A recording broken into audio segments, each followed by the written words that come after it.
A conclusão que eu estou chegando é que esse computador não é bom para dar aula. Ano passado eu dei o primeiro período, né? Já foi online. A pós-graduação ano passado a gente começou em abril. Então eu dei aula de abril até agosto. Aí depois, setembro, começou tanto a pós-graduação, o segundo período da pós-graduação, quanto o primeiro período da graduação, né? Tanto que vocês estão entrando agora no segundo período. Aí foi de setembro até dezembro. Aí eu também dei aula na pós-graduação e na graduação. E esse computadorzinho aqui estava no conserto. Eu achei que ia voltar de boa, mas vou ter que voltar a usar aquele ali. Enfim, vocês estão me enxergando bem? Estão me ouvindo bem? Só retorna aí. Vocês estão bem? Estão me ouvindo Tá bem? bem tranquilo. Sim, tudo certinho, Tá professor. tranquilo, tá tranquilo. Beleza, gente. Bom, então sejam bem-vindos primeiramente, né? Ah, minha voz está falhando? Hum. Então talvez seja melhor eu colocar lá. Ah, se é só com você? Porque talvez eu tenha que trocar para lá tudo. Aqui tá normal? Aqui tá Bom, tranquilo. beleza. Tá, qualquer coisa se travar, vocês falam aí, eu falo de novo, tá? Não tem problema não. Bom, então a primeira coisa que eu tenho que falar com vocês é sejam bem-vindos, né? Esse é um curso de Fundamentos Matemáticos para a Computação. É um curso que é de primeiro período, né? Não é à toa que vocês estão calouros e estão vendo esse curso agora.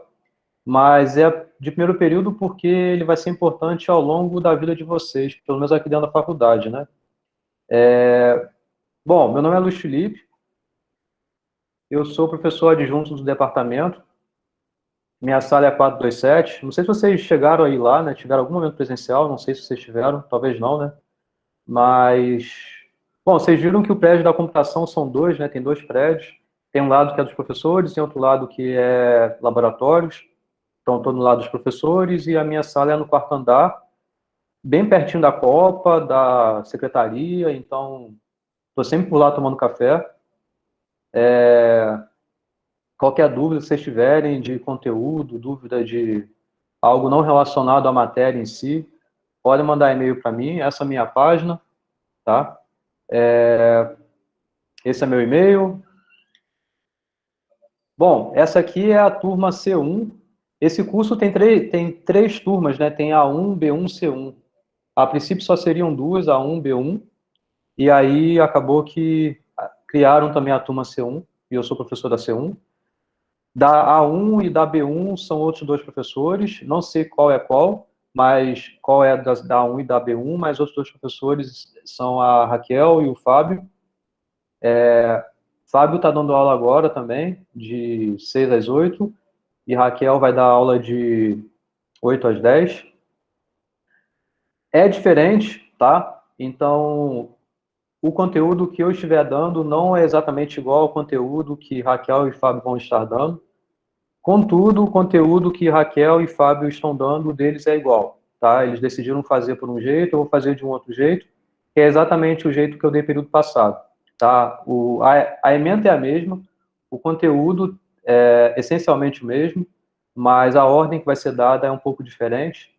O material, os slides também são diferentes, tá? Bom, a aula vai ser aqui pelo Google Meet. Esse aqui é o link que vocês já estão. Se por acaso tiver alguém que não sabe, que não está aqui hoje porque não tem conhecimento sobre isso, compartilha aí para a pessoa que as aulas vão ser sempre nesse link aqui do Google Meet, tá?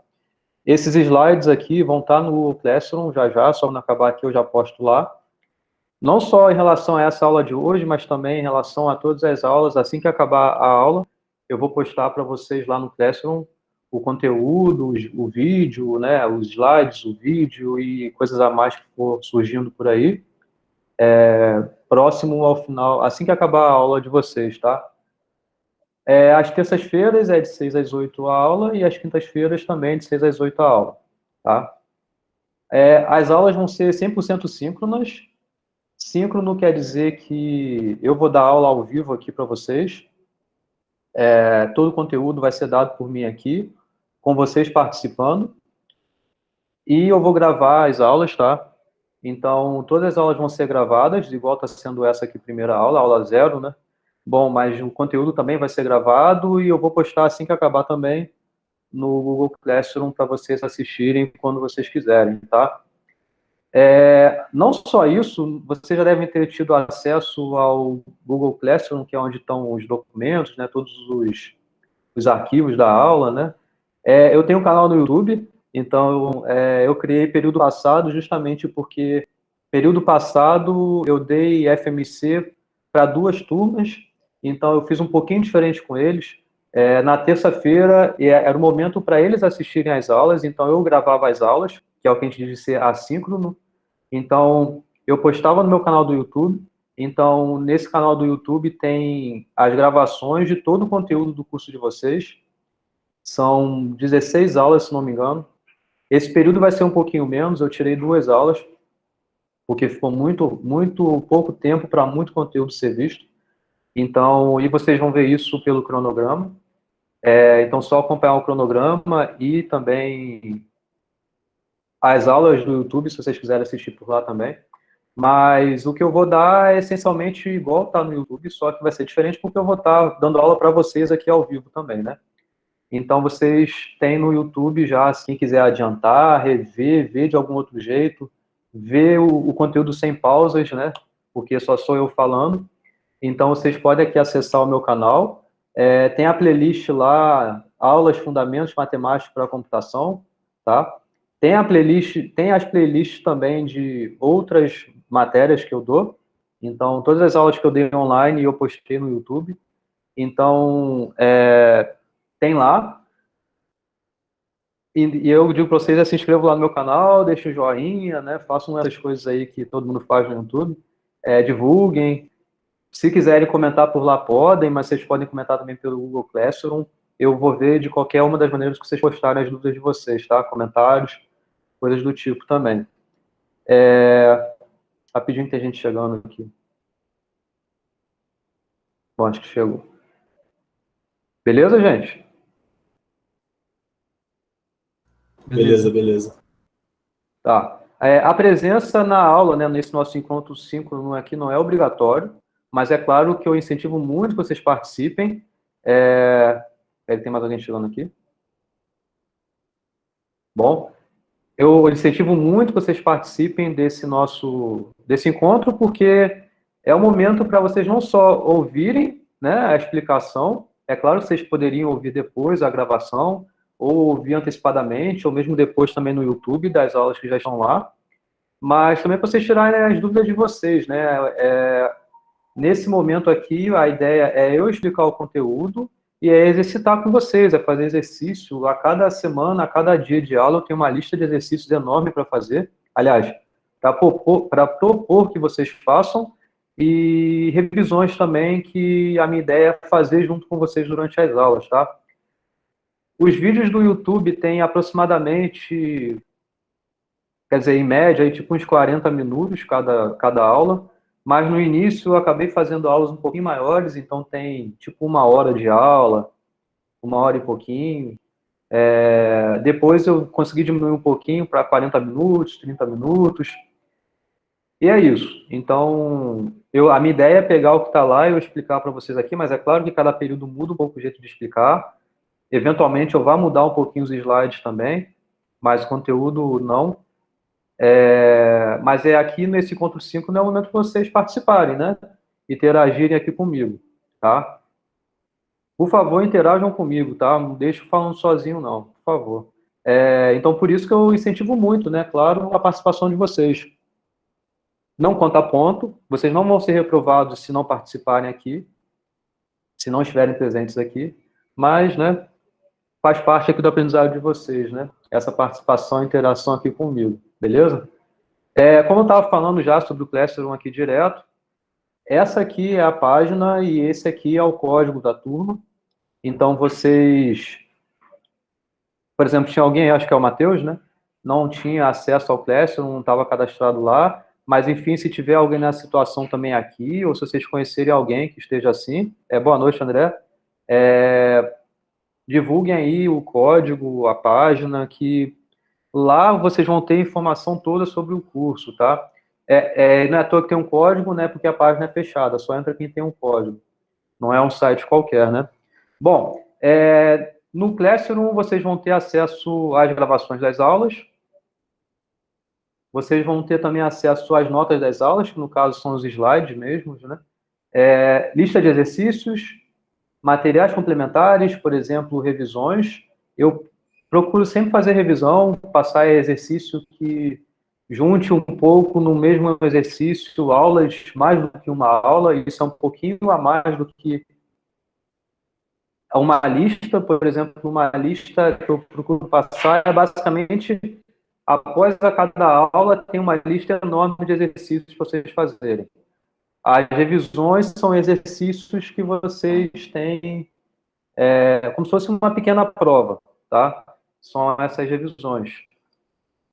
E, então, isso também vai estar sendo postado lá.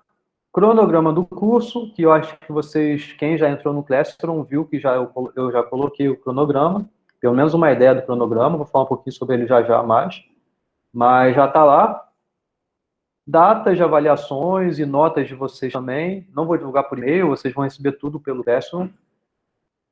As datas das avaliações também já estão lá, no cronograma, pelo menos uma ideia, como eu estava falando.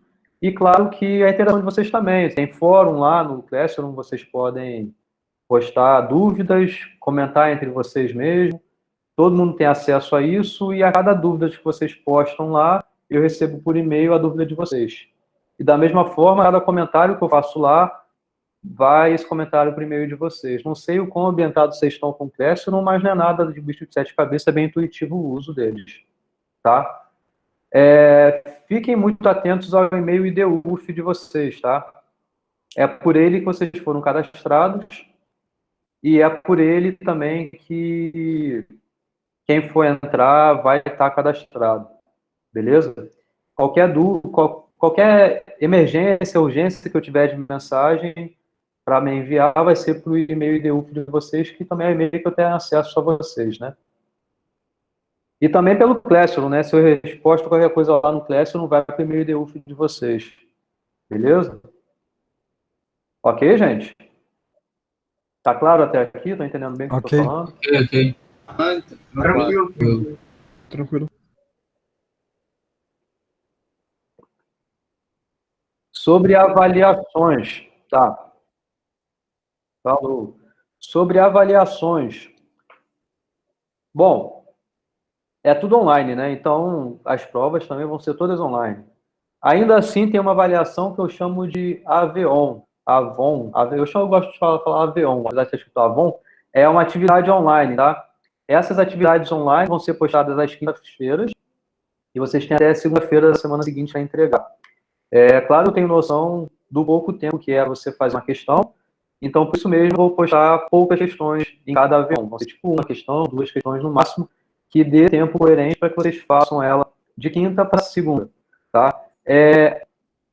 Essa AVON vai ajudar a compor a média de vocês e, parcialmente, vocês vão ter duas médias. Uma é a N1 e outra é a N2, tá? Bom, a N1 é a média da primeira metade do conteúdo, a N2 é a média da segunda metade do conteúdo. Em relação à N1, vão ser duas avaliações que vocês vão ter.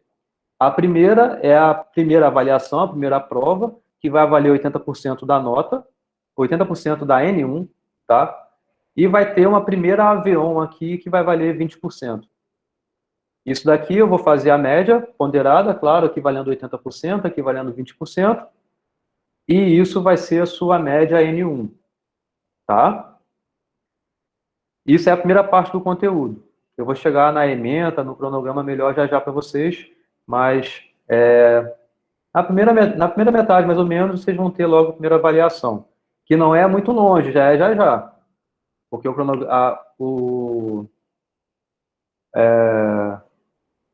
o calendário corre muito rápido, tá? Então, isso vai ser a primeira média. Sobre essa AV1, tá? É a primeira prova. Vai ser uma prova individual, então cada um vai fazer sua prova. E vocês vão ter o prazo de um dia para entregar. Eu vou postar ela, por exemplo, 8 horas da manhã do dia. Vocês têm até 8 horas da manhã do dia seguinte para entregar. Essa entrega, a minha postagem, vai ser tudo pelo Classroom também, tá? Lá dentro do Classroom tem uma aba, um tópico que é atividade, e tem como vocês postarem a atividade de vocês por lá. Tá legal? Então, assim que vai funcionar a primeira prova. E a Avion 1 vai ser exatamente dessa forma aqui. Vocês vão ver no cronograma, mas para perto da primeira prova, vocês vão ter uma primeira Avion para entregar. E esses são os pesos de cada atividade aqui, tá? Alguém escreveu alguma coisa? Eu ouvi um barulhinho. Pode falar, quem quer que seja. Acho que levantou a mão, né? Pode falar.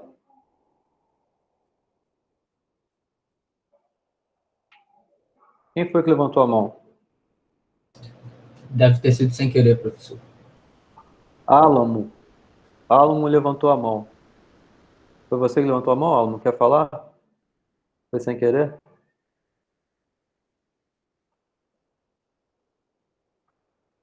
Ah, tá bom. Tranquilo. Tá claro aqui a N1? Quanto a N2, vai ser um pouco diferente. A N2 vai fazer parte do que a gente chama de avaliação continuada, tá? A avaliação continuada quer dizer que vocês têm a cada momento alguma atividade para entregar. Isso é interessante a gente, como professor, aplicar, porque vê exatamente o que vocês estão estudando de acordo com o cronograma. A gente não quer que vocês deixem acumular matéria, para que perto da prova vocês façam uma prova mas estudou para aquilo muito em cima da hora. Tem até um estudo que diz que os neurônios eles aprendem parcimoniosamente. Isso quer dizer que você lendo um pouquinho hoje, um pouquinho amanhã, um pouquinho amanhã, um pouquinho amanhã, está forçando o seu neurônio a comunicar com o outro aqui. Isso está gerando um conhecimento bem maior em vocês do que você, na véspera da prova, estudar. Não sei quem toca violão aí, ou música, mas é a mesma coisa o violão, né? Se você pega o violão e treina cada dia um pouquinho, você vai evoluir muito mais rápido do que você se pegar uma vez por semana e tocar 1 hora ou 2 horas direto, né? Isso tem bastante explicação científica em várias áreas do conhecimento, né? Então, a avaliação continuada faz um pouco essa função, né? Que é fazer com que vocês ponham em dia a matéria para que sempre estejam estudando e, como consequência disso, podendo fazer uma atividade em relação àquilo, tá? Depois da primeira prova, vocês vão ter, pelo menos foi o que eu contei no cronograma, 6 aviões, uma por semana. E isso vai ser eu vou pegar essas 6 atividades, talvez mais, talvez menos, vamos ver como vai ser, mas a ideia é que sejam 6. Vou pegar isso, é claro que para alguma semana eu posso ponderar um pouco mais do que outra semana, então vou fazer uma média ponderada a isso, e isso vai compor a N2 de vocês. Então, na N2, vocês não vão ter uma prova para vocês fazerem um dia, ou 24 horas, né, ou sei lá quantas horas para entregar, mas vão ser essas poucas questões aí, por semana, cada coisinha para vocês fazerem, tá? E então, vocês tendo a N1, tendo a N2, vou fazer uma média aritmética disso. E isso é a média final de vocês, tá? É a média aritmética da N1 com a N2. Essa semana não tem. Como eu estava falando aqui, ó, a N1, ela é diferente da N2, tá? Então, e vocês vão ver no cronograma melhor já sobre essas datas aqui. Mas a primeira prova de vocês, essa V1, vai ser na segunda semana de março, se eu não me engano, tá? 16 de março. Eu acho que é isso aí mesmo, Então, isso daqui vai ser no 16 de março. Um pouquinho antes, eu vou aplicar essa V1, a primeira de vocês. Isso vai ser a primeira média N1. A segunda média é o que vai vir depois dessa primeira prova. Então, vão ser essas várias aviões, aí sim, depois de março, depois da terceira semana, aí vocês vão, da terceira semana de março, aí sim vocês vão ter por semana um avião para entregarem, tá? Então, vai ser assim. Vocês vão ter direito a fazer uma verificação de reposição e ela será somente para a V1. Então, se houver algum motivo de força maior que sejam justificado, então vocês me avisem e justifiquem coerentemente com, sei lá, o que seja aí, o problema que vocês venham a ter. Espero que ninguém precise disso, porque vão ser para casos muito específicos, tá? Que eu vou poder aceitar. Mas vocês vão ter direito a fazer uma verificação de reposição. Ela vai ser aplicada no final do curso. Então, vocês vão ter a V1, a V-ON, todos esses aviões aqui, a média final, e aí lá por volta de maio, início de maio, por volta disso, tem a data também, só esqueci, vou mostrar aqui já para vocês, vai ter um dia que vai ser para eu aplicar a VR de vocês, tá? Então, vai ser assim lá no final do curso. A matéria vai ser em relação à primeira metade do curso, tá? Eu não vou aplicar a VR logo em seguida da V1, não. Só depois, lá no final, mas o conteúdo vai ser dessa primeira metade, beleza? Eu não vou aplicar a VR da segunda avaliação, porque são várias, né? Então, são várias AV-ONs, né? Então, não vou aplicar isso, vocês vão entregar, vai ajudar a compor a média de vocês, N2. Tá legal? Além disso, não vai haver verificação suplementar. A verificação suplementar, que chama de VS, como vocês são calouros, já não sei o quão familiar vocês estão com esses termos, mas VR é isso, verificação de reposição. VS é verificação suplementar, que é o que da escola a gente conhece como recuperação, tá? Vocês não vão ter VS nessa disciplina aqui, justamente porque a avaliação da matéria é uma avaliação continuada, né? Então, vocês vão estar sempre em avaliação. Aí não faz muito sentido vocês lá no final terem uma prova para poder repor não, mas recuperar toda essa parte que não foi bem aproveitada anteriormente. Entenderam? Tá fazendo sentido para vocês? Tá sim, professor. Faz parte também Sim. dessas ideias continuadas aí a não ter VS, tá? É claro que eu conto com a maturidade de vocês, né? Então, antecipando aqui o último tópico desse slide, cópias não serão toleradas, tá? Eu conto com a maturidade de vocês porque eu acredito que vocês queiram aprender o conteúdo, né? Porque se está na grade de vocês é porque é importante. É uma justificativa meio feia falar assim, né? Para que a disciplina serve? Sei lá para que serve, vocês poderiam falar. Mas se está na grade é porque é importante. Na verdade, essa disciplina ela tem uma importância muito grande no que diz respeito a formalismo que a gente tem e que vocês vão ter na computação. Vocês vão precisar elaborar algoritmos eventualmente na vida de vocês, vão precisar implementar algoritmos na vida de vocês, vão ter que pensar, ter raciocínios lógicos para desenvolver suas técnicas, para poder aplicar técnicas. Vocês vão ter que ter essa maturidade aí, se já não tem, né? Mas é a disciplina que a ideia é bem olhando por cima, né, sem entrar em grandes detalhes, é para isso que ela serve, tá? É para poder mostrar a vocês toda a formalidade que tem nessa parte lógica necessária para vocês seguirem o curso, tá? Eu vou falar já sobre a ementa do curso, vou tentar explicar um pouquinho mais de detalhe, mas voltando ao tópico sobre cópias e tal, então,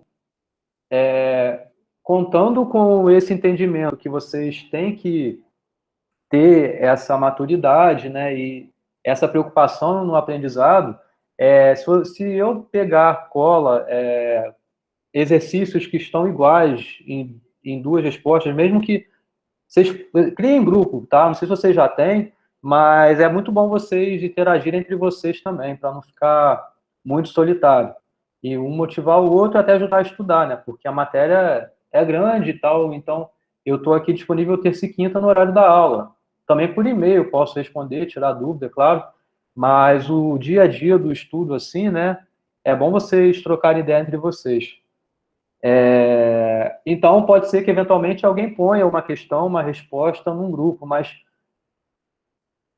é chato falar isso, até porque eu não participo de nenhum grupo, eu não sei, mas tentem não fazer isso, porque Se, por exemplo, eu sou um aluno, tá? Eu sei fazer a questão, eu quero ajudar o meu colega, eu vou pôr a resposta lá, pode ser que ele simplesmente pegue, copie e dê como resposta. Se eu notar que foi igual, os dois vão receber 0. Então vai ser ruim para ambos, não vai ter valido a pena em nada, tá? Então, eu tento ser bastante criterioso em relação a isso. Eu me acho muito tranquilo no sentido de, eu ouço muito vocês, eu estou aqui para ouvir vocês também, não só para falar, falar, falar. É igual isso que eu estava falando sobre a interação. Então, tem coisas que eu vou me adaptando, claro, eu tenho noção das outras matérias, da dificuldade das outras matérias também. Então, eu vou me adaptando, mas eu conto também com vocês para poder ter esse outro lado, né? O que eu estava falando é que eu sou muito tranquilo nesse sentido de conversa, mas eu sou muito exigente, por outro lado, na cobrança, tá? Então, eu tento ser o máximo coerente em relação ao que eu estou ensinando, ao que eu estou cobrando. Não tento fazer nada, uma grande pegadinha, sacaneada, nada a ver com o que eu ensinei. Isso eu não vou fazer. Se eu fizer, vai ter sido por erro meu, mas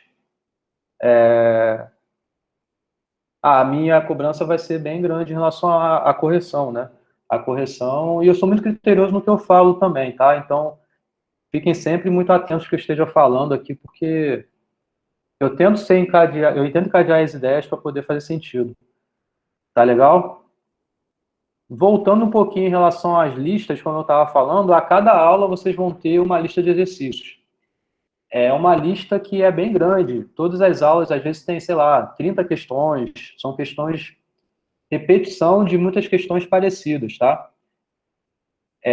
O que eu aconselho, eu vou falar isso mais durante as aulas, mas é que vocês tentem entender um pouco do que está sendo feito. Tem questões que são muito repetidas, então não vale a pena vocês fazerem todas as questões, porque são muitas questões, mas pelo menos ter uma ideia das questões, da resolução das questões. Isso é importante.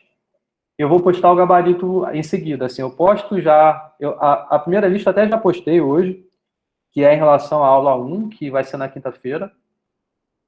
Então, para a aula 1, você já tem uma lista de exercícios que vocês podem fazer, mas é claro, não dê aula, então não precisa. Mas tem muitas questões lá que são repetições da mesma coisa, então não precisa fazer todas, tá? Então, se eu dei aula quinta, postei a lista no máximo até quinta, já no sábado, no máximo, eu vou postar o gabarito, tá? É para dar tempo de vocês tentarem fazer sem ter um gabarito do lado. Abrindo um parênteses ainda em relação a isso, eu poderia já postar tanto as questões quanto o gabarito junto. Mas, particularmente, eu acho que vocês terem um tempo... Deixa eu ler a luz que está meio escura aqui para mim. Vocês terem um tempo para desenvolver sem precisar... sem ter um gabarito do lado é importante para vocês pensarem sem ser enviesado por nada. Em matemática, vocês passaram num vestibular difícil, vocês sabem como é, né? A gente é incentivado a praticar, praticar, praticar. Meio que para aprender pela repetição.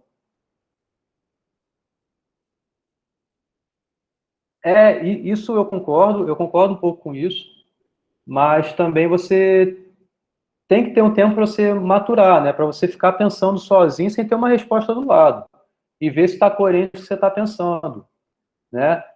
Um processo também de aprendizagem é assim, é você pensar as possibilidades, ponderar qual é a mais coerente e ver se dá certo isso. Depois você confere com o gabarito. Agora, se você já tiver um gabarito do lado, é muito fácil. Você vai, olha lá o gabarito e concorda com o gabarito e passa adiante, sem ter tido o tempo de você mesmo pensar e ver se aquilo está fazendo sentido, né? Concordam com isso? Ou discordam disso? Concordo totalmente. Concordo. Isso faz parte, tá? De você... Se você prestar atenção, bom, vocês já fizeram matemática na escola, sei lá onde vocês fizeram também matemática, né? Matérias que envolviam matemática. Na aula é tudo muito tranquilo. Quer dizer, às vezes nem é tão tranquilo, mas tende a ser mais tranquilo, porque o professor está te explicando. Então você está entendendo o que ele está falando, o processo que ele está encadeando e pronto. Aí você vai fazer um exercício, e caramba, e agora? O que tem que fazer e tal? Você às vezes não está tão com aquilo fixo, né? Então, para isso que é importante vocês terem esse momento de vocês praticarem, e é por isso também que eu conto com vocês no sentido de teve a aula, estudou, tentar fazer a lista, tá? Para poder manter o cronograma em dia, tá legal? Bom, eu acho que eu já falei bastante sobre isso daqui. E o critério de aprovação ele é bem simples, a média é 6. Se tivesse VS, teria um algoritmozinho um pouquinho maior, teria um senão aqui, e aí você, se fosse entre 4 e 5,9. Então, não sei se vocês sabem, se vocês tiverem média nas disciplinas em que tem a VS, tá? Só faz VS quem ficar com média entre 4 e 5,9. Quem tiver média inferior a 4 já é reprovado direto. Não faz recuperação, né? Não faz AVS, tá? Só faz VS quem tiver a média entre 4 e 5,9. Aí faz AVS. Isso eu estou falando em relação às outras disciplinas, tá? Meio que, se vocês não souberem como é e tal, estou explicando.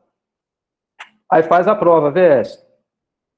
Aí, se você tirou acima de 6, independente da nota que você tirou, a sua média final vai ser 6, tá? É assim que funciona na UF. Bom, mas aqui não tem isso, né? Nessa disciplina a gente não vai ter VS, então é bem simples. A média final é aquela que eu expliquei no slide anterior. Se for igual ou superior a 6, você está aprovado. Se for inferior, infelizmente, está reprovado, tá? E como eu estava falando, a presença não é obrigatória aqui na aula, né? Bom, ok? Agora eu vou falar um pouquinho sobre a ementa, sobre o conteúdo em si da matéria, tá? Hoje é uma aula só para a gente conversar mesmo, tá? Eu não vou ensinar nada, não vou apresentar conteúdo nenhum.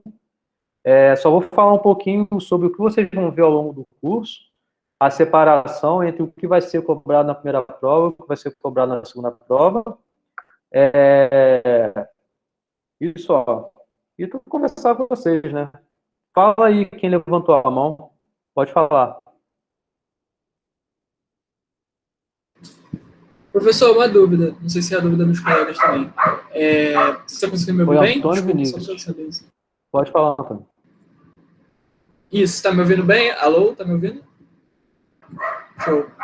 Sim, pode falar. Se ficar com a nota acima de 6 e quiser fazer a VR, vai fazer, professor? Tô te ouvindo. A nota ou não?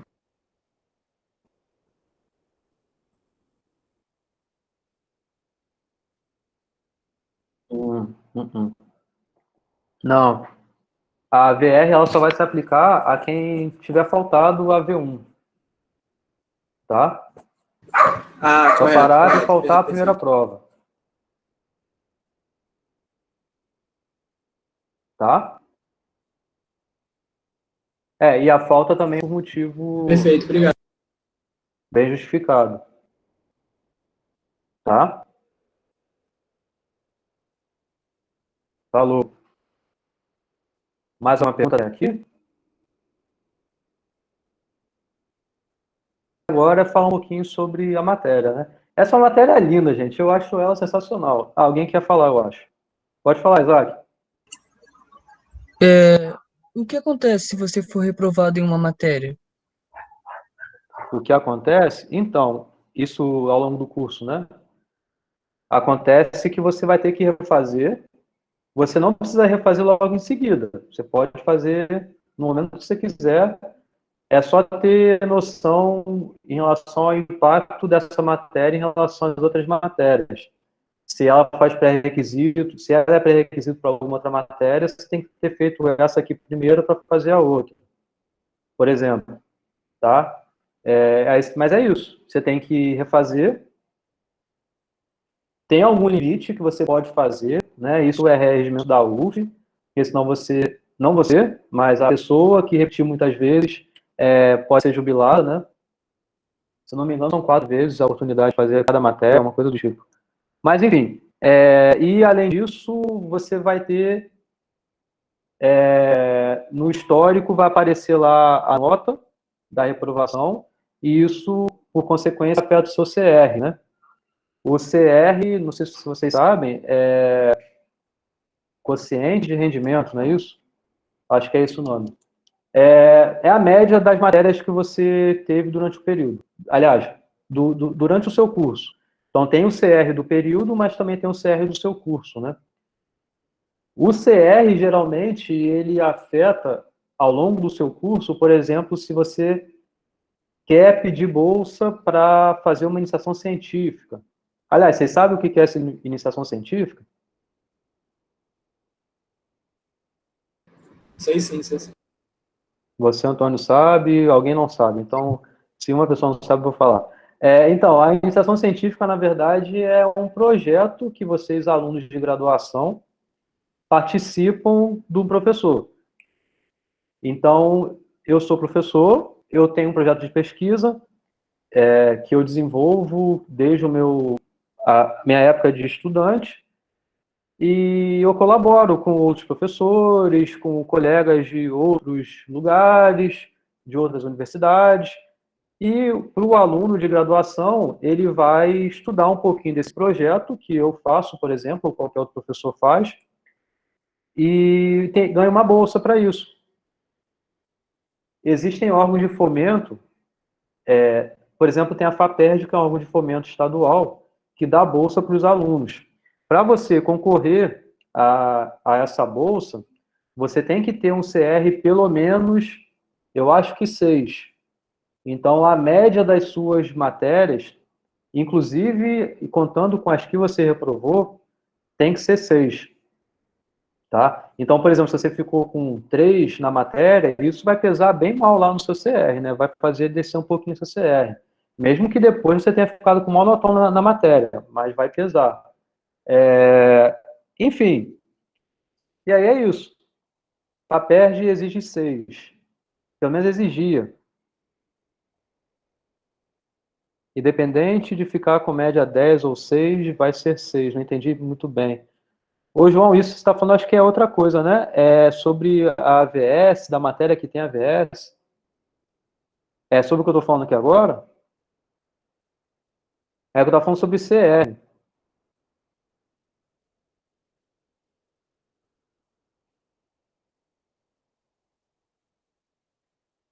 Ah, tá. Eu já volto aí já. Eu já volto e falo sobre isso de novo, tá? Mas só terminando de falar sobre o CR. Aí, bom, o FAPERJ exige 6. O PIBIC é uma bolsa que é é institucional, então é do CNPq que dá o dinheiro, mas é a UF que distribui. Então, é uma avaliação institucional e exige também algum valor de CR lá, se não me engano, 5 ou 6 também. Mas, então, o CR, ele tem esse papel para você, quero fazer uma iniciação científica, quero fazer um estágio. Às vezes, na firma que você vai fazer estágio, eles querem olhar o seu boletim. E uma medida deles saberem que você está indo bem ou não é olhar o seu CR. Enfim, quer fazer um mestrado depois. Tem gente que não considera tanto o CR, mas já tem lugar que considera mais o seu CR, tá? Então, esse é o efeito de você reprovar numa matéria, o que vai ter como consequência, tá? Vai mexer no seu CR, é uma das respostas também. Tem muita gente levantando a mão, né? Peraí, deixa eu ver sobre a VS. Sobre o 10 ou 6, vai para 6, isso. Ô, João Vitor, em relação à sua pergunta, é o seguinte, voltando lá na VS. Isso é como funciona o regimento da UF, tá? Supondo que você tenha ido para a VS. Se você foi para a VS, então você ficou com média final, né? Antes de saber se você foi aprovado ou não, ficou entre 4 e 5,9. Aí, caramba, não passei direto, vou ter que fazer a VS. Se ficasse com menos de 4, já estaria reprovado direto, não teria nem oportunidade da VS. Mas aí ficou entre 4 e 5,9. Aí você vai e faz uma prova. Se nessa prova você tirou 100, a sua média final vai ser 6, tá? Se você tirou qualquer nota de 6 para cima, você vai ter ficado com média final de 6. Você vai ficar com média final de 6, com média final 6, tá? É assim que funciona. pensando assim, filosoficamente sobre isso, tem até um ponto de sentido, né? Porque você imagina. E geralmente a VS também cobra a matéria toda, tá? É a matéria do início ao fim do curso. Você ter. O que eu estava falando é de fazer sentido, né? Se você foi para a VS no primeiro momento, é que sua média não foi boa, né? Ficou entre 4 e 5,9. Aí, em uma prova, você vai e gabarita. Ok, que você pode ter dado conta nesse pouco tempo que tem, que geralmente é menos de uma semana, entre a última prova e a VS, estudar tudo, rever tudo e entender tudo muito bem e tirar 100 na prova. Pode acontecer. Mas concorda que é mais raro?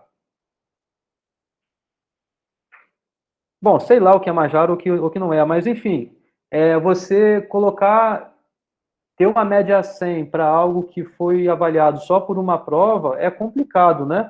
Então, você ter uma média que seja mais coerente com o que foi todo o seu curso faz mais sentido. Não é que seja o melhor jeito ou o pior jeito, mas é só um jeito de avaliação, esse é o regimento da UF. Entendeu? Mas é claro que isso aí foi só um parênteses que eu falei, porque na nossa disciplina a gente não vai ter VS. Tá? Isso é no caso da disciplina que tenha. Beleza? Aí eu acho que alguém levantou a mão depois. Acho que foi alguma menina até. Não, Pedro, desculpa. Pedro, você levantou a mão. Pode falar. Opa, professor, tá me ouvindo? Aham. Então, eu estava com uma dúvida que você falou sobre a média final e sobre o CR. Tanto o CR como a média final, para todas as matérias, a média final é 6? Não. Não, eu só dei um exemplo sobre o órgão de fomento pedir pelo menos 6. Mas, por exemplo, vamos supor que você faz uma... Não sei quantas matérias você está fazendo. Sei lá, você está fazendo 5 matérias. Se você ficar com 100 nas 5 matérias, seu CR é 100. É a média das médias finais. Entendi. E eu lembro também que no acolhimento eles tinham comentado com a gente de que a reprovação, né, como você falou, que abaixaria o CR, não ia contar nesse primeiro período, né? É verdade, esse período. E aí, como que funciona? Basicamente, a reprovação não entraria na conta do CR, é isso? Esse período tem ainda, a gente ainda está nesse momento, né, de pandemia e isolamento social e tudo isso associado. Então, a reprovação de vocês não vai ser afetada no CR, se eu não me engano, né? Acho que falaram isso até lá no acolhimento, né? Bom, vocês vão ter que fazer a matéria. Mas a média não vai entrar no boletim, né? Isso. Tá bom. Obrigado, professor. Mas vai ter que fazer matéria, tá? Não, sim, isso aí eu tinha entendido. Só não sabia o que acontecia, porque eles falaram que não ia contar. Aí não sei se não entrava na conta ou se você fazia meio que fazia essa VS aí para fazer tipo uma recuperação, alguma coisa do tipo. Mas estão tranquilo, entendi. É isso aí. Tá? Mais alguma dúvida, gente? Eu respondi as perguntas de quem me perguntou até agora. Que eu tinha entendido que seria assim. De ir até 6 na média normal, ainda assim tudo fora.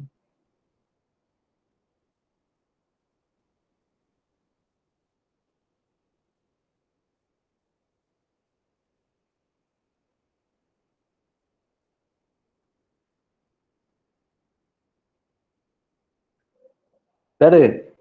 Entendi. É que eu tinha entendido que seria assim, de eu ir até 6 na média normal ainda, sem ter ficado na VS. Não, nessa matéria não tem, ela não vai ter VS, não sei se foi isso que eu confundiu, né? Enfim, mas você entendeu, né? Então, beleza. Tá. Posso ir para a ementa? Sim, Eu estava falando o sim. seguinte, essa matéria é linda, tá? Ela é sensacional. Eu não falei muito sobre mim, né? Eu vou falar sobre a bibliografia já. Vou falar sobre o Álamo, vou falar sobre a bibliografia já. Então, a minha formação é em matemática, tá? Minha graduação foi em matemática pela UF, mas eu fiz... UF foi quem ensinou, né? Mas no consórcio CEDERJ, que é a distância. Eu fiz mestrado, doutorado na COP, UFRJ, em algoritmos e combinatória. é dentro do programa de Engenharia de Sistemas e Computação. Dentro desse programa existe uma linha que se chama Algoritmos de Combinatória, que faz parte da teoria da computação. Então, essa disciplina é uma das disciplinas da área da teoria da computação, que é, como eu estava falando, tanto da formalidade matemática necessária para vocês desenvolverem algoritmos, pensarem abstratamente num problema, conseguir ter ideia. É claro que aqui não é mágica, né? Mas dá as ferramentas necessárias para que vocês consigam argumentar bem sobre as coisas matematicamente, que envolvam o curso de vocês de computação futuramente. É para isso que serve essa matéria, tá? E essa área da teoria da computação é uma coisa linda, que eu acho que vocês têm essa matéria de teoria da computação, mas vocês não vão ver, se eu não me engano, com essa... nesse jeito formal matemático associado a ela, vão ver de um outro jeito, mais filosófico, tá? Bom, depois do meu doutorado, eu fiz pós-doutorado, tanto na UF quanto na UFRJ, também nessa mesma área de pesquisa, algoritmos combinatórios, com problemas que envolviam problemas de outras áreas, por exemplo, de biologia computacional, computação quântica, problemas na própria teoria da computação, e, de novo, a base para todos esses problemas que surgem em várias outras áreas também vem aqui em FMC ter a sua importância muito grande, tá? Então, nessa ementa aqui, eu separei basicamente em 4 grandes tópicos. O primeiro tópico é lógica, tá? Então, vocês vão ver os princípios lógicos matemáticos da nossa lógica que a gente usa na computação. Então, se vocês vão ver em matérias, inclusive no curso de vocês já, por exemplo, prog, vocês fazem prog, se não me engano, né? Vocês vão ver operadores booleanos lá. Tem um nome booleano lá que para a gente vai ter um nome aqui muito bem associado em lógica. Então, toda essa parte inicial vai ter uma importância muito grande em matérias que envolvem programação de vocês, tá? Então, por isso que eu apresento ela logo no início, e não só por isso, mas também porque faz parte desse alicerce matemático necessário para a gente conversar, o matematiquês necessário depois, tá? Então, a primeira lógica que existe é a lógica proposicional e depois vai ser a lógica de primeira ordem. São nomes só, vocês não precisam saber o que são essas coisas agora, mas tudo que a gente fala tem como ser representado matematicamente. Então, o que a gente fala, o que eu estou falando, são sequências de enunciados que envolvem conectivos, envolvem componentes, envolvem frases que têm algum papel de conexão. Por exemplo, se eu falo, eu sou professor e você é aluno. Isso é um enunciado que pode ser transformado numa simbolização matemática. Por exemplo, eu sou aluno, tem alguma informação associada sobre o objeto eu, né? E você é aluno, tem um conectivo e que vai unir uma outra parte que tem um outro significado, o objeto você. Você tem uma propriedade que é ser aluno. Eu junto esses pedaços, eu formo uma oração, uma frase, sei lá se tem verbo, se não tem verbo, mas enfim, eu consigo representar matematicamente isso daqui. Então, a lógica serve também para isso, para poder dar a simbolização matemática associada a conceitos tão abstratos quanto você queira. O CP, então, que o Antônio escreveu no chat, sim, isso é uma representação de alguma frase que tem uma condição ou uma consequência. Por exemplo, se eu estudar em FMC, então eu vou passar em FMC. É uma frase que tem objetos com propriedades e conectivos, que são de causa e consequência, ou é dessa conjunção, igual eu falei do e, ou é de uma disjunção, se eu falo eu sou professor, ou eu sou aluno, sei lá. Então, esse ou tem um outro papel de conectivo também. Isso tudo faz parte desse primeiro assunto aqui, tá? Então, a gente vai ver, ao longo de algumas primeiras semanas aqui, denotar matematicamente isso que eu estou falando aqui agora, e simbolizar essas coisas e relacionar bem com propriedades matemáticas que a gente queira impor. Às vezes, algo que eu fale ela pode ser verdade, mas se ela não for verdade, então ela é falsa. Então a gente vai saber dizer se algo é verdadeiro ou se algo é falso. E na nossa lógica, uma afirmação só pode possuir um dos dois valores, ou é verdade ou é falso. Tudo é assim, tá? São coisas que a gente vai trabalhar aqui agora. São coisas que o computador faz, na verdade, em conceitos lógicos, em conceitos booleanos, vocês vão ver em outras matérias de vocês também. Tá legal? Essa é a primeira parte do conteúdo. Ok? Alguma pergunta sobre isso? Não, tranquilo. Tranquilo. A segunda parte é a teoria dos conjuntos. Então, dado que na primeira parte a gente já entende formalismo matemático para expressar propriedades, expressar conjuntos, elementos, frases, aí a gente consegue entrar na teoria dos conjuntos propriamente dito. Todo esse conceito inicial que a gente vê aqui, que a gente vai ver aqui, a gente também vai aplicar aqui na teoria dos conjuntos. Isso são coisas que provavelmente vocês já viram na vida de vocês. Não que a primeira coisa vocês nunca tenham visto, mas pode ser que não tenham visto, não é problema. Aqui também não é problema se não tiver visto, mas são coisas que faz parte do currículo nacional de educação, não existe isso, o currículo do MEC aí. Enfim, teoria dos conjuntos, propriedade, diagrama de Venn, operações, álgebra dos conjuntos, cardinalidade dos conjuntos. Isso faz parte de uma parte de matemática que a gente chama de álgebra.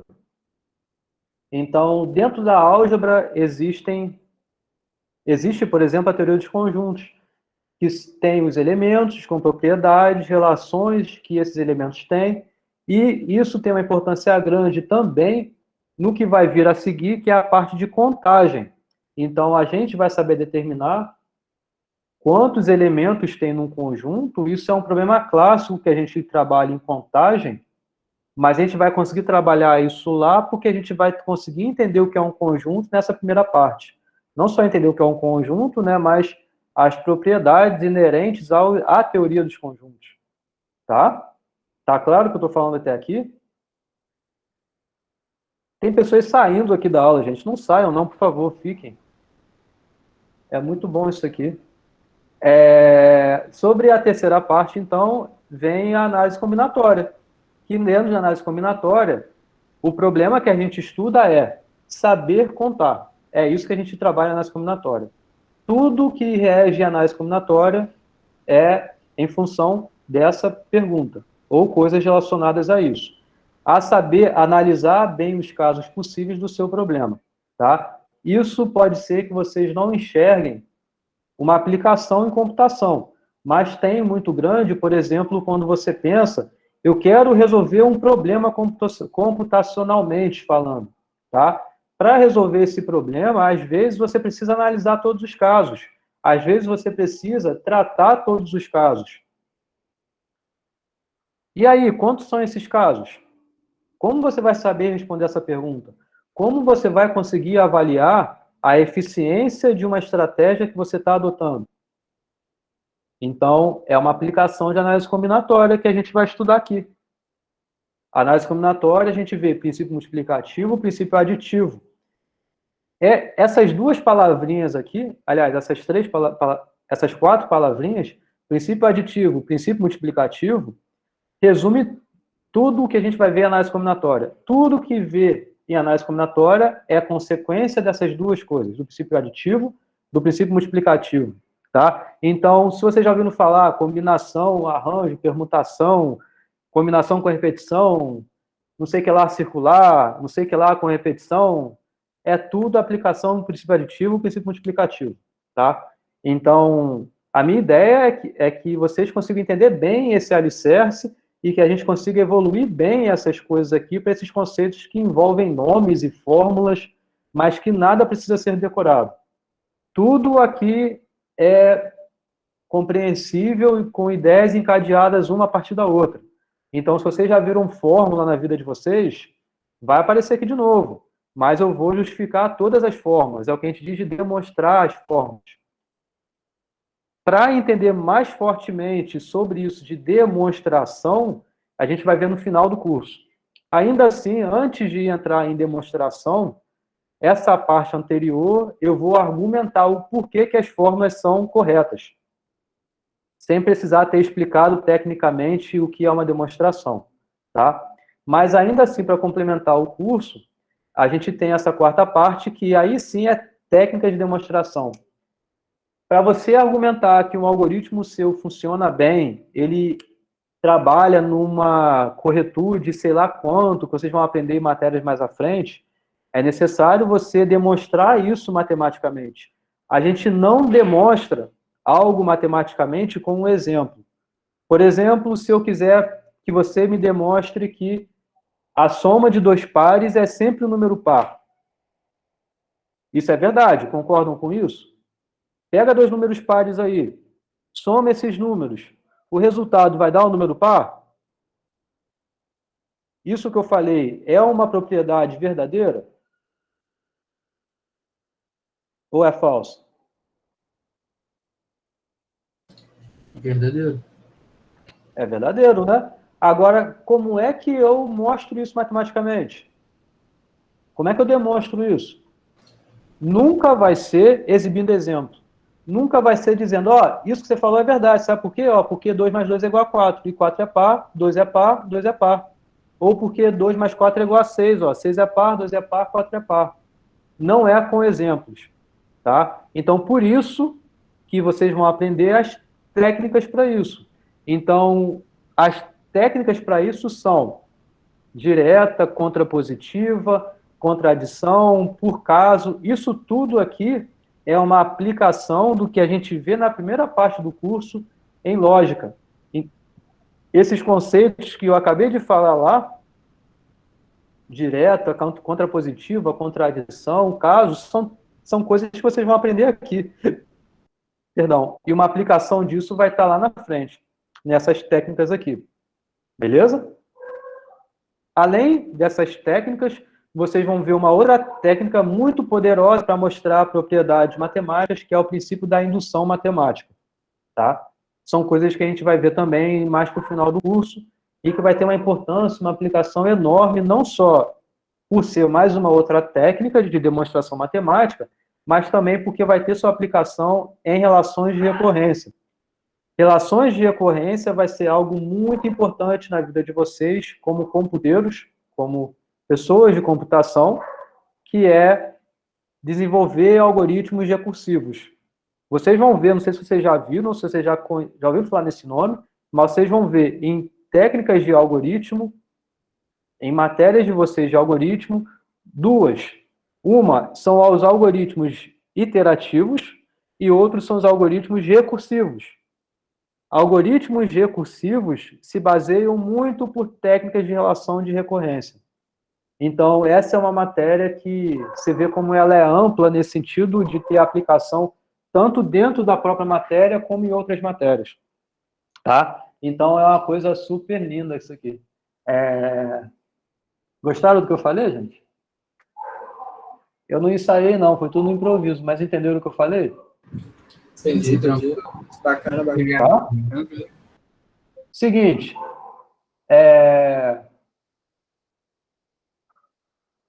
Esqueci o que eu ia falar. O que eu ia falar? Ixi, faltou o Não era roteiro. sobre o cronograma. Não era sobre o cronograma. Tá, se eu lembrar, eu volto para falar. Eu gosto muito disso aqui. Ah, lembrei. Obrigado, Isaac. Me fez lembrar. Eu amo muito isso mesmo. Então, olha só. Eu esqueci de novo o que eu ia falar.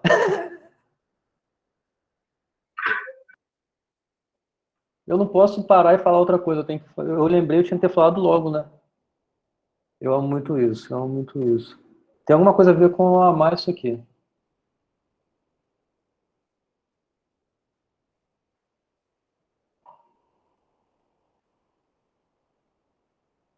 Biblioteca de quê? Bibliografia? Eu vou falar de bibliografia já já. Não é sobre isso que eu ia falar, não.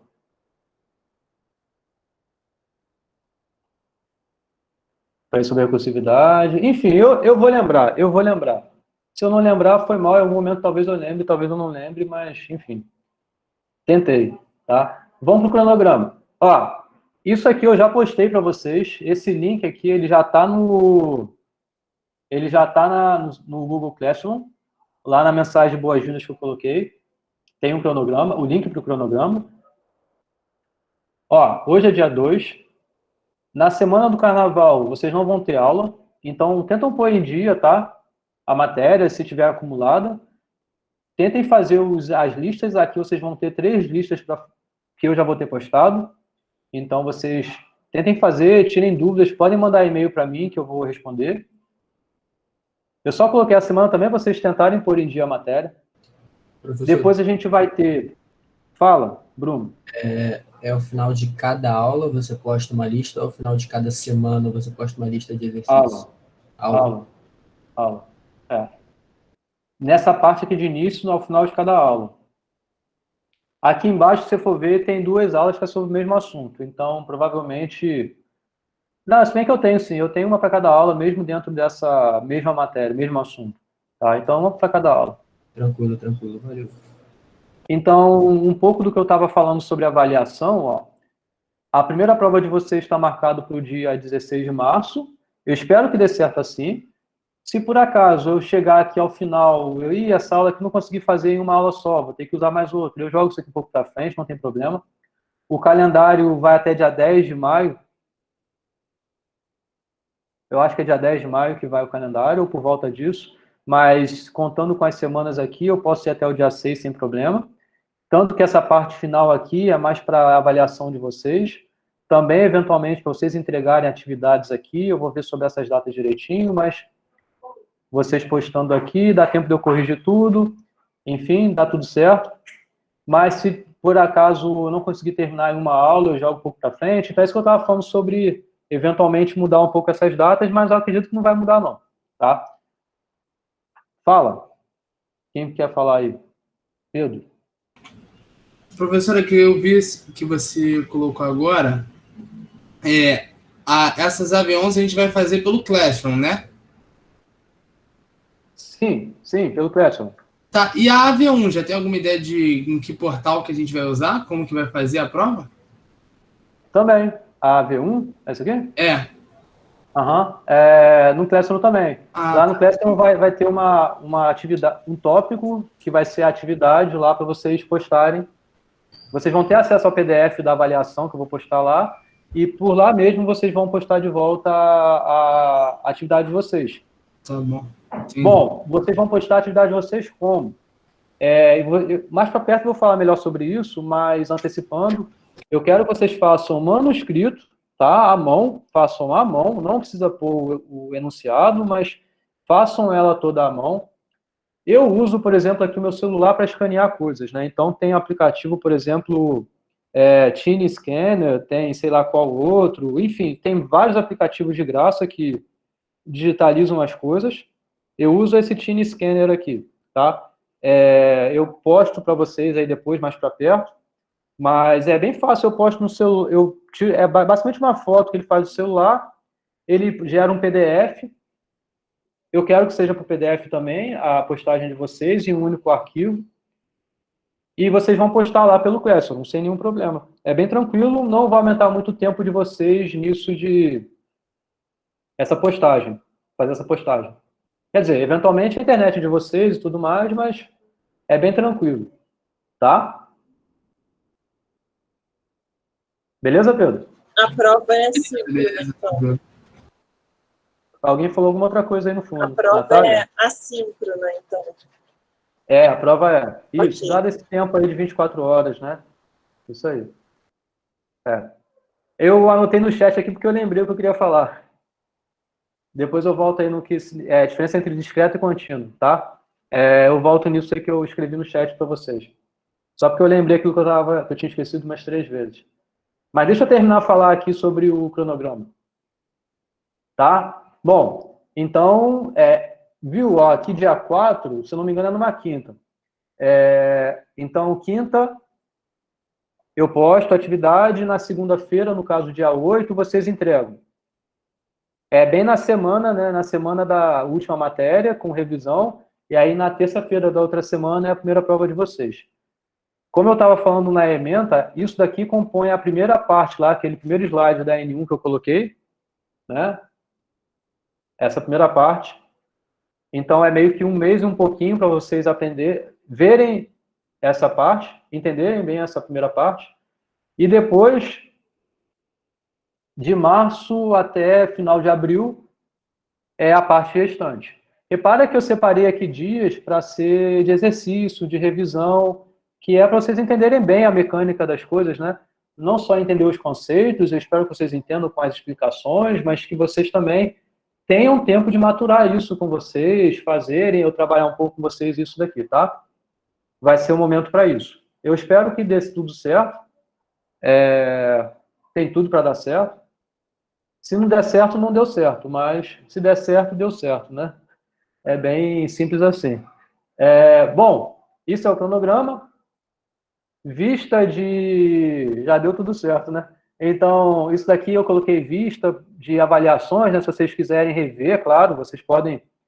A correção também vai ser pelo Classroom, tá? Então, cada um de vocês vai ter acesso lá no arquivo que vocês postaram, a correção minha, que eu vou tentar fazer o mais pontual possível, destacando os erros de vocês. E os comentários de feedback, né? Vão estar lá, vocês vão ver, façam a vista das avaliações e os comentários sobre revisões, se quiserem pedir, vocês façam aqui mais para frente, só para acumular tudo num dia só, eu faço tudo de uma vez, não ficar um dia faz um pedido de revisão, outro faz no outro dia. Eu vou dar tempo para ficar tudo direitinho, bem organizado, tá? Sobre a bibliografia. Esse livro é Fundamentos Matemáticos para a Ciência da Computação. Ele é a principal referência do curso de vocês. É o livro da Judith Gerstein, sei lá como fala. Tem versões dele mais antigas, mais recentes, enfim, vocês conseguem encontrar isso da melhor forma que vocês conseguirem. É fácil encontrar pela internet. Alguém quer falar alguma coisa? Pode falar, Joana. Oi, boa noite. Só para avisar que eu tenho esse livro. Se alguém quiser, eu posso mandar lá no grupo da turma. Beleza. Aí vocês pegam aí, vê com o Joana. Você já tem grupo então, né? Tem o grupo da turma, tá? É separado pela turma C1, A1, B1 ou é tudo junto? É tudo junto, a princípio. É tudo junto. Não, tá tudo beleza. junto, todo mundo de SI. Estão querendo criar um grupo para cada matéria, mas isso eu acho que vai embolar um pouco, se criar mais um para sua matéria. Então, provavelmente vão se comunicar lá pelo grupo de SI mesmo. Entendi. Mas só muita atenção a isso, não sei se todo mundo já estava desde o início aqui, é que vocês têm 3 turmas, né? A ordem é diferente da minha para as outras 2 turmas, tá? A ordem é diferente, como eu estava falando, a ementa é a mesma, essencialmente é a mesma. Mas os slides são diferentes, a avaliação é um pouquinho diferente também, tá? Então, cuidado com isso, tá? É o que eu digo para vocês. Voltando ao livro, aí, esse livro, ele tem em português, é esse nome dele, tem ele em inglês também. Particularmente, eu acho o livro em inglês, ele não tem o problema que a tradução às vezes pode vir a ter. E, se eu não me engano, tem algumas figuras que no livro em português está meio zoado. Eu acho que tem uma coisa dessa. Mas, enfim, ele é tão bom quanto, tá? Então, se vocês acharem em português, está ok. Um outro livro também é esse aqui, Introdução à Análise Combinatória, que ele é muito útil para a parte de análise combinatória, que no caso é a terceira parte do curso, né? Então, ele trata muito bem esse assunto. Um dos autores, né, é o Plínio. Então, esse aqui, se alguém falar livro da Judith, é esse. Livro do Plínio é esse daqui. Apesar de terem outros, né, acaba que um só ganha fama. É sempre assim.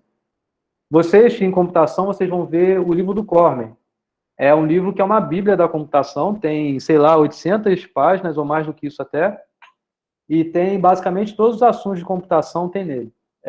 E todo chão, é o livro do Cormen, apesar de terem 3 autores no livro. Mas alguém leva fama e aí vai. Também ele é como... Eu não coloquei aqui como referência, não coloquei como referência para vocês, mas também tem lá, eu posso pôr o livro do Cormen para vocês, o nome dele, pelo menos.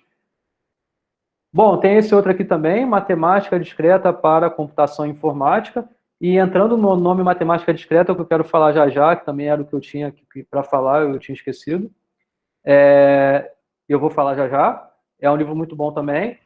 E um outro livro que, inclusive, ele é um livro que dá ensino médio, não sei se alguém já estudou com ele no ensino médio, é esse que faz parte da coleção Fundamentos da Matemática Elementar. É uma coleção de, sei lá, 13 volumes. Cada volume é de um assunto da matemática elementar, da matemática que se vê em ensino médio, talvez um pouquinho mais evoluído até do que o ensino médio, mas o volume 1 dele, ele é o que mais tem relação com o que a gente vê aqui. Que vê essa parte de conjuntos, funções, mas funções a gente não vê. Tem lógica também, tem um pouquinho de lógica lá, mas enfim, só para quem quiser, também se acha o PDF dele muito fácil na internet. Esse aqui, por exemplo, é o volume 7. Ó. Eu tenho alguns dele, um eu tenho também, esse aqui é o 7. Geometria analítica, por exemplo. Enfim, esse aqui é antigo, ó. Ele é de 70 e pouco, eu acho. 77. Mas tem edições mais atuais dele, tá? Esse aqui, por exemplo, é 83, mas tem de 2000 e pouco, por volta disso, tá? Então, essa bibliografia básica, mas vocês podem, se vocês tiverem só esse livro aqui, conseguirem só esse livro, tá super de boa. E é claro, né, os slides vai tentar ser o mais alto contido possível, vou tentar ser o mais alto contido possível. Vocês não vão precisar ficar vendo outros materiais, porque vou tentar explicar tudo bem direitinho para vocês. Mas é claro, né, sempre é bom reforçar um pouco, então vocês têm essa base aí para vocês, tá? Tá ok? Alguma pergunta até aqui? Tudo certo, professor. O que eu queria falar, acabou que eu queria falar rapidinho a aula de hoje, mas são 7h20. Geralmente eu falo bastante, tá? É um pouco da diferença, ou o nome, pelo menos, né? Vocês já ouviram falar nisso? Matemática discreta? Conheço não, professor. Eu nunca ouvi falar também, professor. Então, eu acho que é importante falar um pouquinho sobre isso, porque o nome da matéria de vocês aqui é Fundamentos Matemáticos para a Computação, né? Esse é o nome da matéria. Mas, essencialmente, o que é ensinado aqui é matemática discreta. Então, na UFRJ, por exemplo, o nome dessa matéria lá é matemática discreta, ou matemática finita. Tem lugares que chamam isso de matemática finita também, tá? Então, é equivalente falar, vocês fazem fundamentos de matemática para a computação, é equivalente você falar, você faz matemática discreta. Deixa eu compartilhar rapidinho aqui um quadro.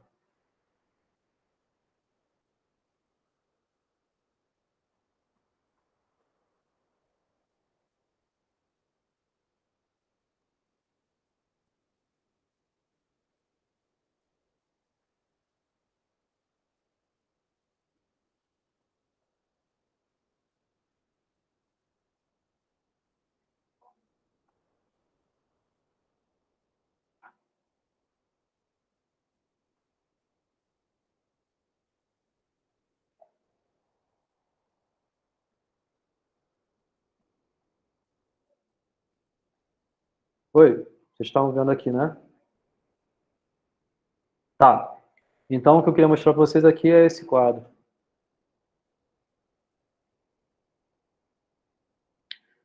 Desculpa o desenho, se o desenho vai ficar muito feio. Provavelmente vai ficar muito feio, mas eu vou tentar pegar a mesa digitalizadora que está guardada aqui e futuramente eu uso, tá? Mas, basicamente, a matemática se divide em duas áreas. É a matemática discreta, é a matemática contínua, tá? Essa é a divisão básica que existe na matemática. Bom, alguém falou aí, a Joana, né? Você sabe que é diferente de cálculo. Sim, é diferente de cálculo, porque cálculo justamente faz parte dessa área aqui, da matemática contínua, tá? Por outro lado, a matemática discreta faz parte de uma área, faz parte de um conceito da matemática que vocês conhecem muito bem, que é o conjunto dos números inteiros, tá? Então, dentro do conjunto dos números inteiros, existe a matemática discreta. Então, quem são os números inteiros? Vocês lembram? Isso aqui é para ser um Z, tá? Ou aquele Z estilizado que é dos inteiros.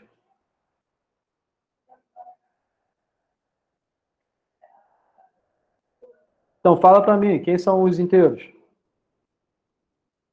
Ah, gente, isso aqui é um Z, tá? 0, 1, 2, 3, 4. Ele, Pode falar, Antônio. pô, eu não sei a definição técnica não, professor. Não, Eu sei pode que ele falar vai que você de... Ele não seria um ponto flutuante, ele seria, de fato, de menos infinito até mais infinito, mas sem tocar os valores intermediários entre esses números. Não sei a definição técnica. Tá, ok, sei que você falou. Não tem problema isso que você falou, não, tá certo. Não pode ser fracionado também, é um outro jeito de falar, né? Então, basicamente é isso, ó, são os números que você sabe contar. Na verdade, é dentro do conjunto dos contáveis. Porque, olha só, quantos elementos tem aqui? Infinitos. Certo? Essas reticências aqui servem para dizer, ó, não acaba nunca, vai embora. Isso quer dizer o quê? Você pode me falar um número super grandão. Ainda assim, eu vou ser capaz de exibir um número maior do que o seu.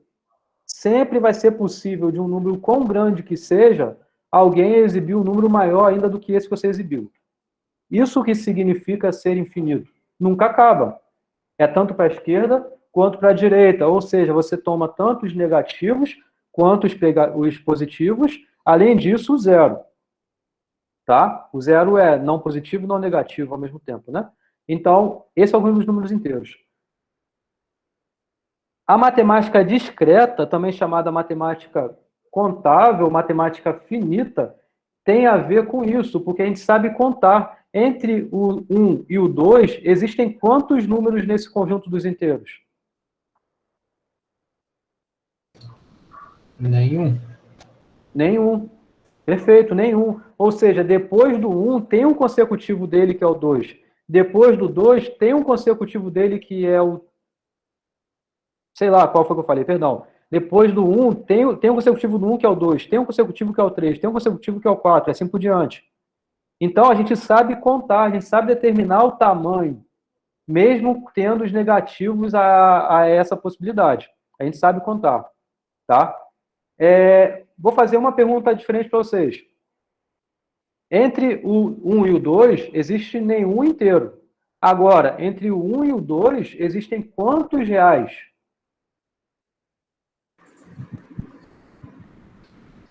Infinitos? Infinitos. O que isso quer dizer? Ser infinitos dentro desse intervalo aqui que tem extremos 1 e 2. É uma coisa bem contraintuitiva, porque olha só, você pega o 1 aqui, tem um 2 aqui, ó, nesse intervalo entre... não sei se vocês estão olhando para mim, eu tenho um quadro aqui na minha mão, né? Enfim, você tem um e tem um 2. Esses são os extremos. Ainda assim, nesse intervalo, existem infinitos reais. Infinitos reais. Tá? Aqui vem a matemática contínua. É a matemática que não dá saltos. Aqui dá salto do 1, você pula para o 2, depois pula para o 3. É a discretização desse pedaço aqui, que é infinito entre um intervalo específico, mesmo assim. Mesmo se você pegar dois elementos, extremidades aqui nesse intervalo, 1, 2, 3, entre 1 e 3, existem infinitos números. Isso, em outras palavras, quer dizer que o conjunto dos reais, é claro que estou sendo bem informal aqui no que eu estou dizendo, tá? Mas a gente não sabe contar. Nesse conjunto dos reais, é um conjunto dos não contáveis.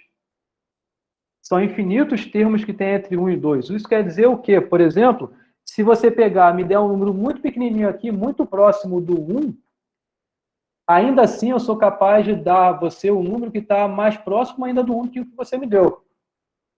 E sempre ficar nessa briga com você. Você ainda assim vai poder me dar um número menor do que esse último que foi que eu te dei. E assim por diante. Entenderam? A cada momento você vai conseguir me dar no intervalinho cada vez menor um número que vai estar entre o 1 e alguém que está muito pequenininho no 1 ainda assim, e cada vez um menor do que isso, ainda nunca encostando no 1. Isso é o conjunto dos números reais. Talvez vocês já tenham conhecido o conjunto dos números reais, né? A gente dá isso na escola, a gente vê isso na escola. A gente tem ali a relação dos naturais, inteiros, aí depois tem os racionais, aí tem os irracionais, aí o real é a união dos racionais com os irracionais, né? Não é isso? Ih, meu mouse travou, meu mouse acabou a bateria. Mas tá bom, vou tentar não usar mais o mouse e ficar só com o que eu escrevi aqui até agora, tá? O que importa é o seguinte, a matemática discreta é a matemática que sabe contar, essa é a matemática contável, dentro dos contáveis aí, dos números inteiros.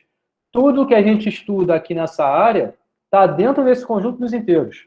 É análise combinatória, que são problemas de contagem. Olha a contagem aparecendo aí, é na matemática discreta. Já cálculo é uma área da matemática contínua. É aquela área em que você consegue tracejar gráficos. Vocês sabem o que são gráficos, né? E aí você tem uma curva, e é uma curva contínua. É uma curva que ela vai seguir. Ela não vai dar saltos. Pode até ser que dê saltos, mas ela pode também não dar saltos.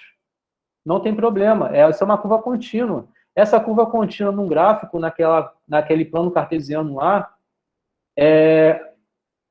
a gente vê justamente isso aparecendo. Essa continuidade aparecendo. E essa não possibilidade da contagem que é inerente ao conjunto dos números reais. Isso é uma área da matemática contínua. E a outra área da matemática discreta, que é justamente essas que estão sendo apresentadas agora. Entendeu?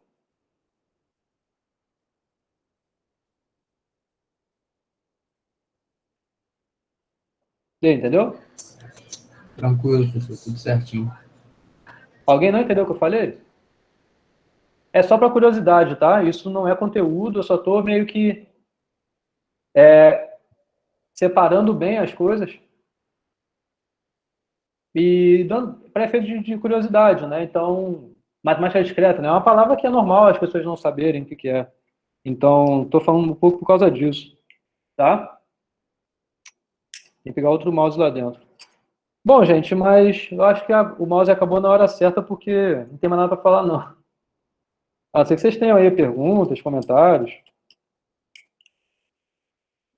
Ah, voltou. Ah, voltou o mouse. Voltou. Pronto. Ah, caiu de novo o mouse. Tem que botar para carregar.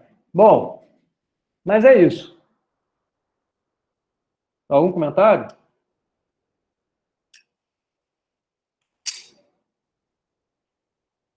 Não? Alguém quer falar alguma coisa?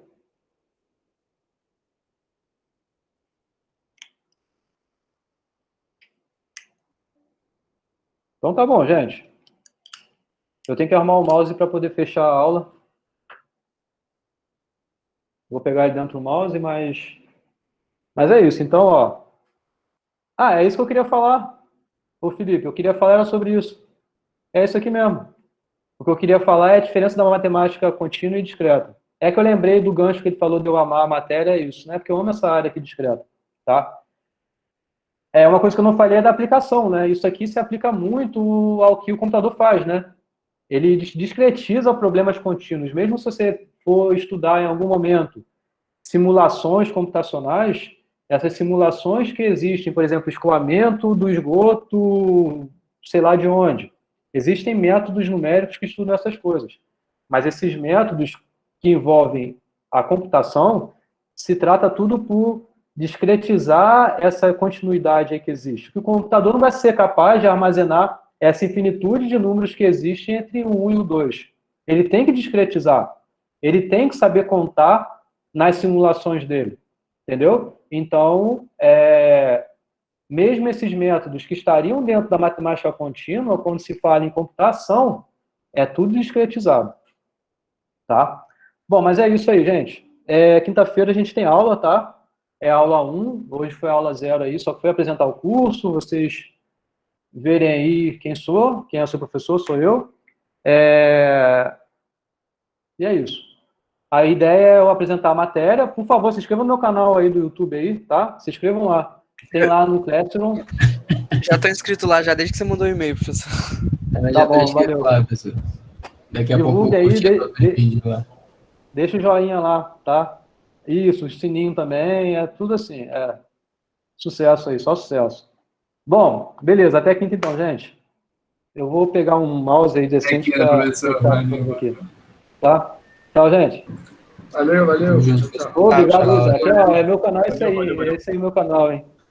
Tchau, boa noite. Boa noite. Boa noite. Boa noite.